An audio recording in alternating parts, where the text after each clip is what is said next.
ఈరోజు ఈ రీల్ ద్వారా రిలేషన్స్ బంధుత్వాల సంబంధాల గురించి తెలుసుకుందాం. మదర్ అమ్మ, లేదా మనం ఇంగ్లీష్లో మామ్ అని కూడా అనొచ్చు. ఫాదర్ అంటే తండ్రి, డాడ్ అనొచ్చు. భార్యని ఇంగ్లీష్లో వైఫ్ అని చెప్పని అంటారు. తర్వాత హస్బెండ్ని ఇంగ్లీష్లో భర్త అని చెప్పని అంటారు. వీళ్ళిద్దరినీ కూడా హస్బెండ్ వైఫ్ గురించి మాట్లాడేటప్పుడు స్పౌజ్ అనొచ్చు. తర్వాత వైఫ్ హస్బెండ్ గురించి మాట్లాడేటప్పుడు మా స్పౌజ్ అని చెప్పని కూడా అనొచ్చు అనమాట. తర్వాత కాబోయే భర్తని ఫియాన్స్ అంటారు. కాబోయే భార్యని ఫియాన్సీ అని చెప్పని అంటారు. కుమార్తెని డాటర్ అంటారు. కుమారుడిని సన్ అని అంటారు.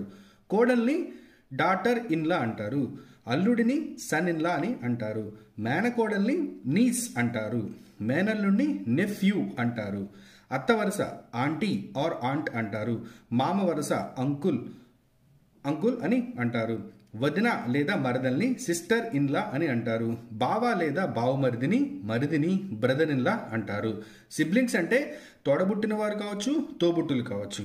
అది మీరు చెప్పే విధానం బట్టి ఉంటుందన్నమాట. సిబ్లింగ్స్ అనమాట, మొత్తం అంత అన్నదమ్ములు అక్క చెల్లెలు మొత్తాన్ని కలిపి. తర్వాత మెటర్నల్ ఆంట్, మేనత్తని మెటర్నల్ ఆంట్ అని చెప్పని అంటారు. మేనమామని మెటర్నల్ అంకుల్ అని అంటారు అనమాట. అదే మీరు కొంచెం ఆలోచించి చూడండి. అంటే నాన్నగారికి చెందిన, అంటే ఫాదర్కి చెందినటువంటి మేనత్తని, ఫాదర్కి చెందినటువంటి మేనమామల్ని పెటర్నల్ ఆంట్, పెటర్నల్ అంకుల్ అని అంటారు. హెయిర్రెస్ అంటే వారసురాలు. హెయిర్ అంటే వారసుడు. అమ్మమ్మని గ్రాండ్ మదర్ అంటారు. తాతయ్యని గ్రాండ్ ఫాదర్ అని అంటారు.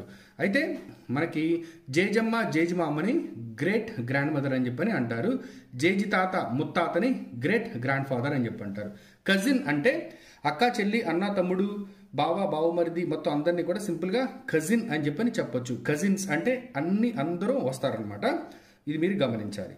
తర్వాత మళ్ళీ చెప్పాను కదా, మెటర్నల్ అంటే తల్లి సంబంధీకులు, ప్యాటర్నల్ అంటే తండ్రి సంబంధీకులు అనమాట. మీరు స్పెసిఫై చేయాలని చెప్పి అనుకుంటే స్టెప్ అంటే ఇంగ్లీష్లో సవతి అని వస్తుంది అనమాట.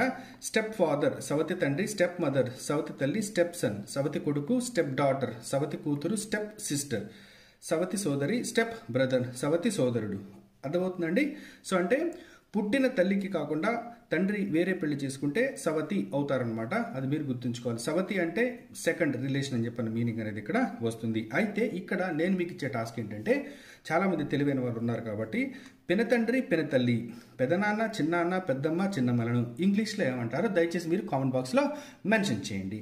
ఇంకా ఇవి కాకుండా ఇతర రిలేషన్స్ ఏమైనా ఉన్నాయో కూడా మీరు కామెంట్ బాక్స్లో మెన్షన్ చేయండి. ఈ రీల్ కనుక మీకు నచ్చినట్లయితే మీ ఫ్రెండ్స్ అండ్ ఫ్యామిలీ మెంబర్స్కి షేర్ చేయండి. Thank you all for watching this.